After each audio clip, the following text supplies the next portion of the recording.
We're Hasani and Danielle Pettiford, and we're a real couple with real problems who almost called it quits. I was very frustrated. I became very disconnected, very jaded and cold. We have 4 children, going on 20 years of marriage, and we practice what we preach. Our mission, to change the way couples relate to one another and teach them the skills needed to improve the quality of their relationships. This is the Couples Academy Show. Well, good morning, everyone. My name is Hasani. And I'm Jeff. This is the Couples Academy Show. We're continuing in our conversation on narcissism. The last couple of days, we've been diving deep. And yesterday, Jeff and I kind of unpacked one of the types of narcissists that exist, and we're going to hit the other 3 today. So I hope that you got paper and pen and you have a good seat, because you're going to be taking some notes today. It's going to be like, oh my God, that's exactly who I am. That's exactly who my spouse is. That's exactly what I've been. Thank God I'm not that anymore. So listen, let's get ready. But before we get started, this weekend is Unearthed. Danielle and the girls are preparing and leaving today for an amazing weekend. So if you're a part of this weekend experience, I'm excited for you. If you're not, there's always next time. Foundry retreat is going to be coming up. Foundry and Unearthed starts next week. So if you haven't registered, make sure you do so for that. And then next weekend is the last chance weekend. So there's still room. You know, we're busy, but we're busy wanting to make impact on the lives of others. So we thank you all for being a part of our community and allowing us to pour into you. Now, let's dive deep into this conversation because there's so much to get to. Just as a really quick recap, the 4 types of narcissism or narcissists. We have the covert narcissist. That's what we unpacked yesterday.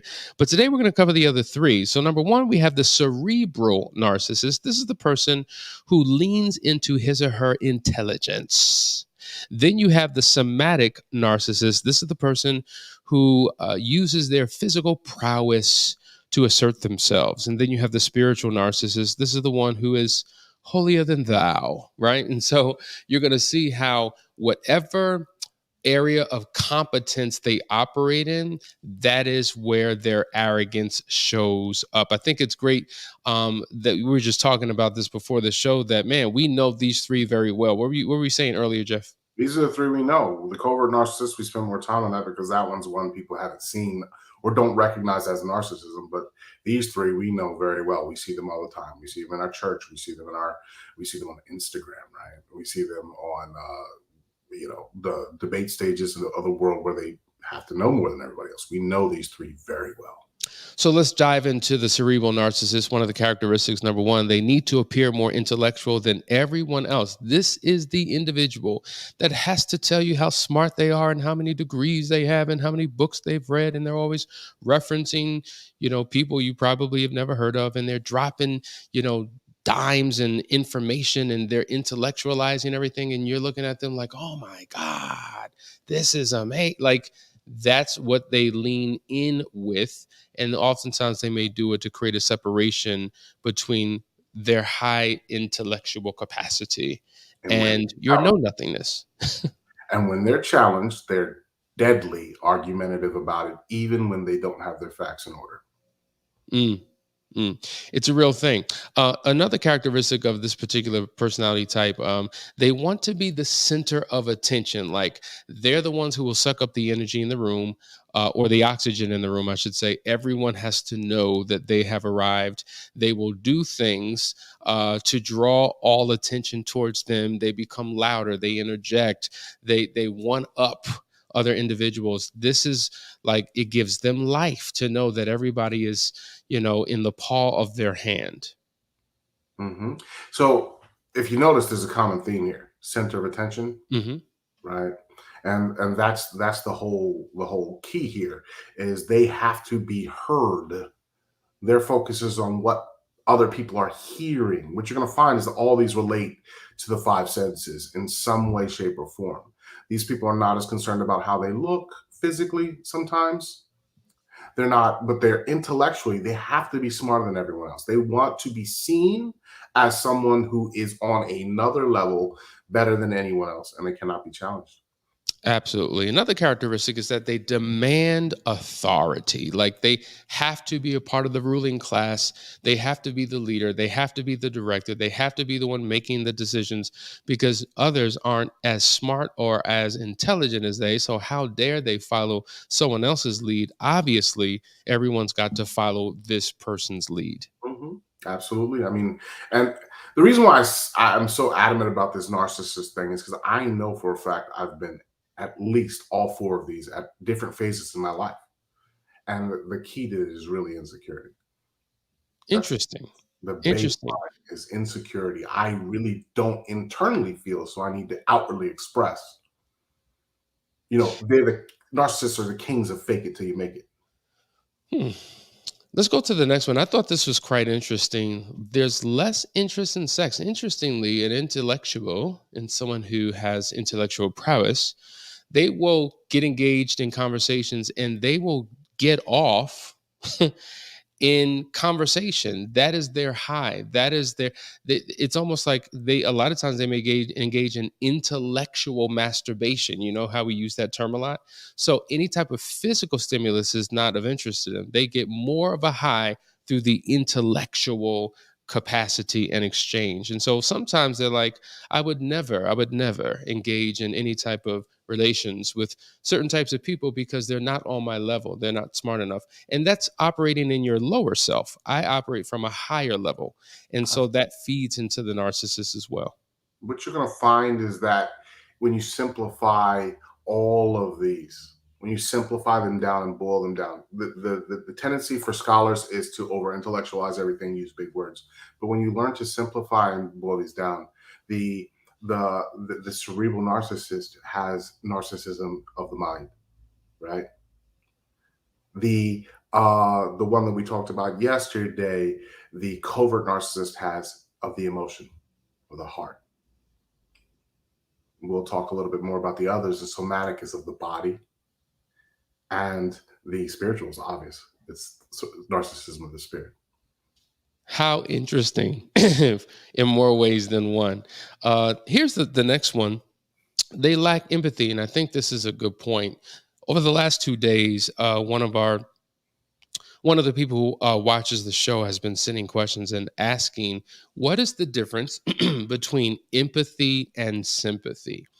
And we can that's a show within itself, but to simplify it, sympathy is when I have some type of remorse, but I'm looking through it from my perspective and through my lens. So I may have some level of, concern for you, but from my perspective.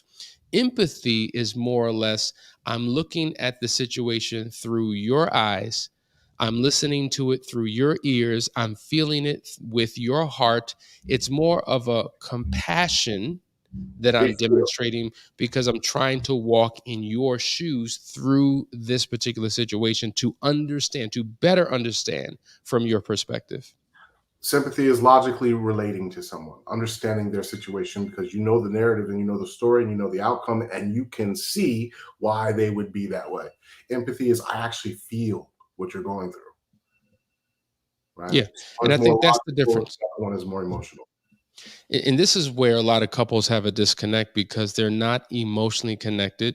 They're distant, not just physically, but emotionally. There's less of a care, of a compassion, of a willingness to look at it through another person's lens or to walk in their shoes. And that creates oftentimes the disconnect. And so this is why we feel like oftentimes we're alone in our own world. Nobody cares for us. Our spouse doesn't give us the grace, if you will, the understanding, the patience, the love. And so I hope that answers your question from a simple perspective. One is a matter of the head. The other one is a matter of the heart. But let's transition into the spiritual narcissist, because this is a narcissist of a different kind. Some of the characteristics, number one, they constantly reference their own achievements, particularly if they are spiritual related. Like this is the person who talks about how they just got off of a 40-day fast and they've been sitting on the mountains with God and receiving revelation. And see, there's nothing wrong with sharing your life, but when you do it from a braggadocious way, when you do it from a position where you want other people to know how wonderful, how great, how close to God, how pure you are, that's when you're leaning into narcissism. Like there's nothing wrong with referencing scripture. Like, we do that on the show all the time, but when it's done in a way, a moralizing way, to set yourself apart. Just to be seen, right? It's not really that they actually feel or live or act in that way truthfully. They are doing it to be seen. So it's one thing for someone to show you an example of, hey, look, if I read the Bible from front to back, you can do it too. That's someone who's trying to do it in a healthy way, showing that you're capable of it. But when someone who's a spiritual narcissist is going to be like, I've done this and you will never be able to reach my level. Narcissism is all about them and you're not what they are. And that's really to fill, like we said before. Very, very, very true. Another characteristic of the spiritual narcissist, they do a good job of invading conversations. Now, I don't think that the spiritual narcissist monopolizes this one. I could see this showing up in a few others, even with the intellectual narcissist. But in essence, they always have to somehow get in the midst of your conversation to interject their position. These are individuals who are not really good listeners. They have to be heard and they have to be seen, and they will shift the conversation in their direction. They will take over and dominate a conversation that they weren't a part of in the first place, so that they can insert their authority as it relates to what they know, or their spiritual authority, whatever it may be. And it becomes very obvious. Like the person who's doing it, they've been doing it forever. That's all they know. They don't even realize what they're actually doing. But others who are involved in this and who are observing this can see it from a mile away. It's a classic sign of narcissism. Another thing, Jeff, is like the people who always try to make the conversation about them. No matter what the conversation is, somehow it's redirected to them. Now they're telling their story and their experiences. And it's just like, dude, we weren't even talking about that. Yeah, and we have to be careful because there are people who have earned it. Most of the times with a narcissist, they haven't earned it. So there's some validity in some things. Like if a man who's actually been studying the Bible for years and years and years gets up and speaks, and you haven't, and you want to have a debate with that person about something, they're typically not going to yield to you. There's a difference between confidence and this arrogance, right? Because this arrogance comes with a tinge of they cannot hear another perspective. They're always, whatever team they've chosen is the only team. Whatever it is, there's no room for anything to contradict a narcissist. Because if you contradict a narcissist, you are telling them that everything that they're displaying is a lie, and they cannot take that. They will not take that. Yeah, very, very true. Here's another characteristic. They twist scripture. So they always are injecting their philosophy, their interpretation, their research, what they have found. And oftentimes it's off of the beaten path from where I guess most traditionally would be in terms of their understanding of scripture.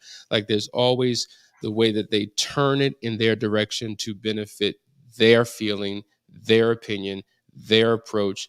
And I've seen it done by people in leadership. I've seen it done by pastors. I've seen it done by laymen. And so it's something that is often done. But here's another one, Jeff. They profess love, but never show it. What good is quoting scripture if you don't live it, if you don't display it? The key telltale signs of almost every narcissist is that whatever they profess, they do not live. Okay?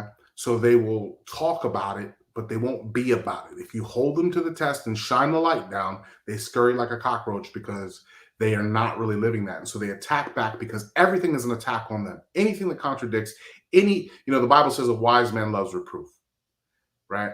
One of the ways that you can tell someone is the opposite of that, because if you can criticize somebody and they can take it, they're probably not a narcissist, okay?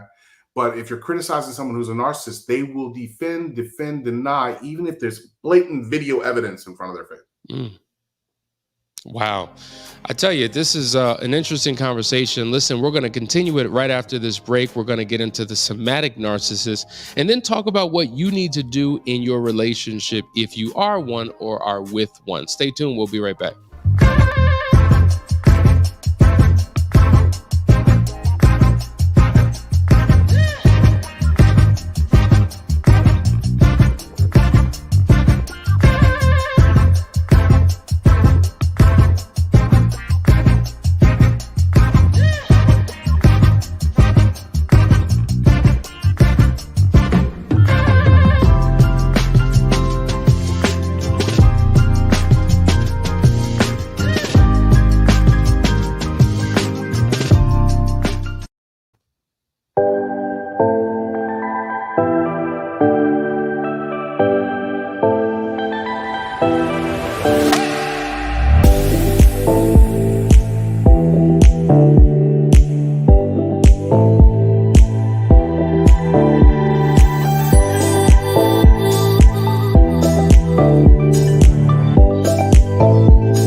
Welcome to the Couples Academy app. The Couples Academy app is your go-to hub for how to do marriage right. Get started with our app today by perusing our amazing features that conveniently allow you to connect. This app is packed with powerful content and resources to help you grow and stay connected. With this app, you can watch our messages, find marriage resources, watch, listen, and read the real-life stories of restored couples, sign up for events, read articles and blog posts, stay up to date with push notifications, share your favorite messages via Instagram, Facebook, Twitter, or email, and download messages for offline listening. For more information about the Couples Academy app, go to couplesacademy.org.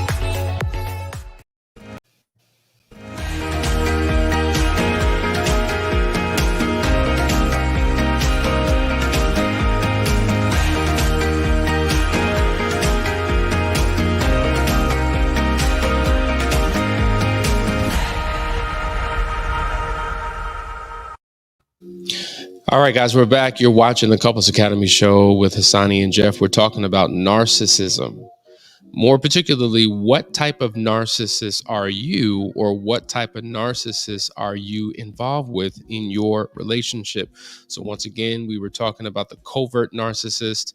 Then we tapped into the intellectual narcissist. Then what did we talk about? The spiritual narcissist. And now we're going to dive into what we will call the somatic narcissist. Now, the somatic narcissist, this is a person who physically may be very appealing. They look good, they dress well, physical fitness is very important to them. And so that is the lens that they live through. And so their arrogance, their narcissism stems from that particular place.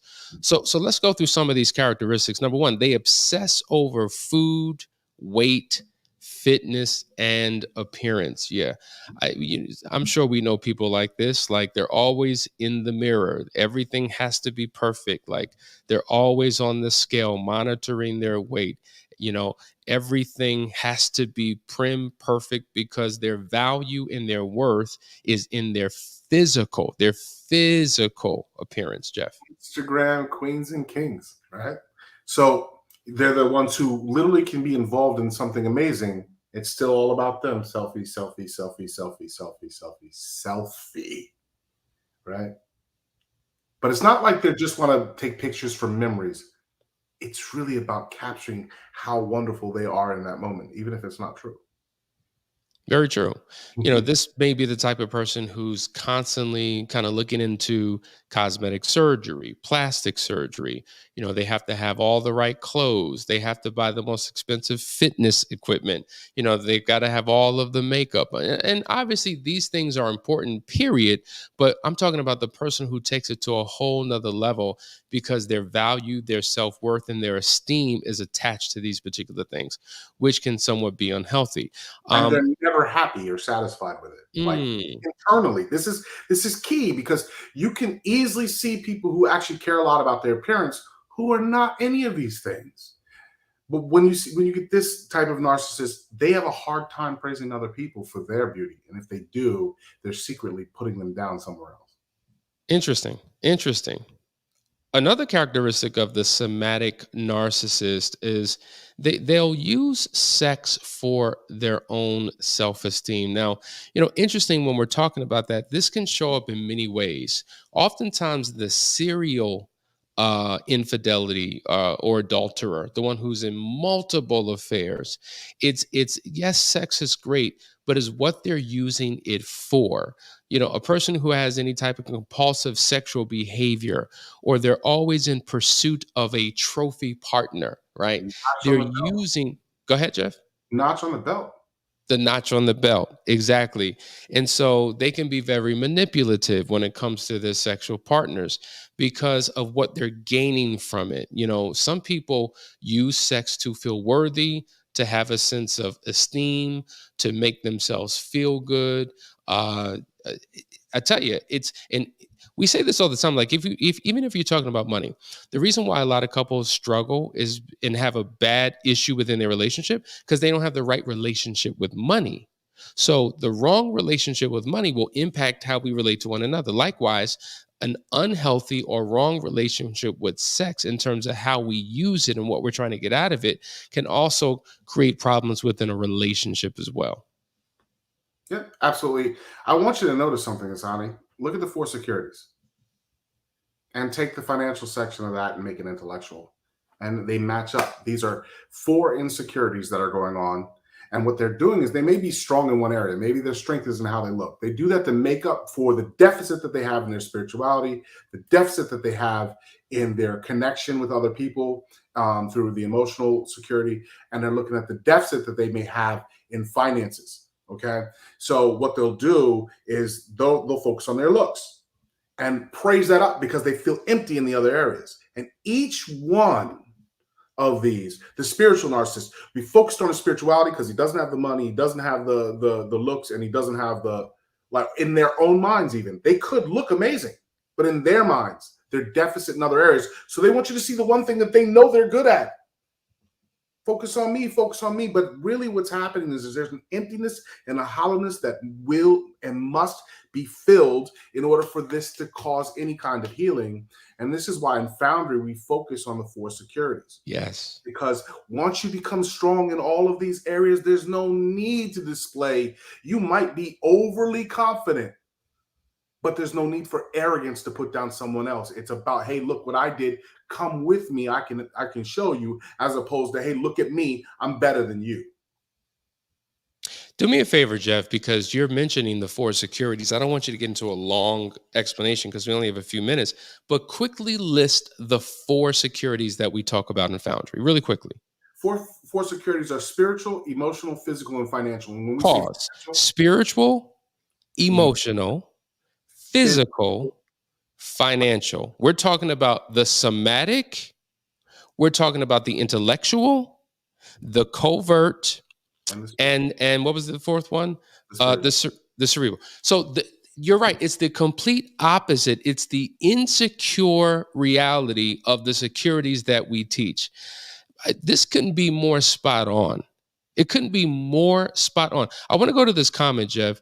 Christy says, the way that you guys describe it, we all are guilty of a lot of these traits. My eyes have opened about myself for sure, but maybe if the negative that's attached to this is replaced with us being human, we could all help one another feel more connected and less affairs would happen. Boom. See, we're not these magical, horrible human beings. We all have the ability to be great, But when we feel empty in one area that we have a desire connected to, we will overemphasize many times something that we are good at to hide what we know we're not good at. And that's where narcissism can, not always, but can show up. So true. Here's another characteristic of the somatic narcissist. They take credit for your accomplishments, not just their own, for your accomplishments. How many bosses do we know that have done that? Like, yeah, you got a degree, but listen, it's because of what I did to set yourself up to even be able to do it. Yeah, I know you took the classes and you studied, but if it wasn't for my contribution and how I supported you, it's just like, good God, you know? And so that may be true, right? Especially in a relationship where you're taking turns, who's going to do what, get what for the advancement of each of you. And then, you know, it helps you as a couple. But it's just like you're robbing them of their own experience because you're taking credit for it. What a serious problem. I've literally been all of these at different times in my life, and it's because of the insecurity. Before, if you asked my mother before high school, I would have never shown up with this not shaved and all that. That just was not me. I went in the military. For some reason, that changed. But I used to get dressed. I would take 3-4 showers a day. I would have to be prim and proper. I'd have to get my hair cut a certain way. Everything had to look a certain, and that's because I, at one point, felt insecure about my looks. And I did this to overcompensate for it, right? At one point in my life, and I know, Hasani, you remember this one well, I was intellectually correct on everything that I ever talked about. I had no room for debate or argument on anyone because I was using my mind because I was no longer focused on my looks. And at one point, it was a spiritual thing because I knew, and I had read the Bible this many times, and I did the Quran this many times, and I've studied every religion in the world, and you don't know anything. Because I felt deficits, right? And then at other times, it was about money. So, you know, I was all of these, and I've been the covert as well. Like, you know, look at me, look how much pain has been caused to me, and you can't possibly understand what I've gone through, right? Jeff, what I think is important for people to understand about this is that you said you've experienced all 4 of these, and to the point of the person who made the comment, we many of us can identify with these traits, but it doesn't mean that you are a classified, you know, by definition through testing, right? Narcissist. Narcissistic personality disorder is something completely different than an individual who operates in narcissistic tendencies. And that's the distinction that we want to draw, which lets you all know that there is still hope for your marriage, for your relationship, for what you're going through. Because if many of us have had it and have changed and are changing, the same could be true for your reality as well. Mm-hmm. And this is just emotional. It's a narcissism is a form of emotional abuse used to control other people so that they feel self-important. And one of the ways that, you know, you'll know that this is abusive is you'll have like a constant feeling that something's wrong with you. You'll question your self-worth. You'll feel overly concerned about your perceived failures and flaws. This is what's going to happen if you're around a narcissist. You're going to have a difficulty knowing what's real and not because they twist the truth and manipulate reality. You're going to end up holding them in high regard for some reason, even though you don't really like being around them. You're going to do whatever they tell you to do at some particular point until you break. And then you'll notice that you start pulling away from friends and family. These are the effects of the emotional abuse that a narcissist will hold. So their traits are all basically control, frighten, abuse. That's what they do. That's their 3 things: control, frighten, and abuse. So folks, I hope this was helpful. I hope you got something out of today. I hope that you realize, wow, there is hope. There is light at the end of the tunnel. Things can turn around. When you are committed to your own personal growth and development, committed to becoming the best version of yourself, then these tendencies can become a thing of the past. You do not have to live with this. You do not have to deal with this. If you commit yourself to a process, and that's what Foundry is for, that's what Unearthed is for, that's what we're all about. And so reach out to us. We would love to work with you. But until then, see you tomorrow for Relationship Q&A. That's right. It's Ask the Experts. See you guys. Take care.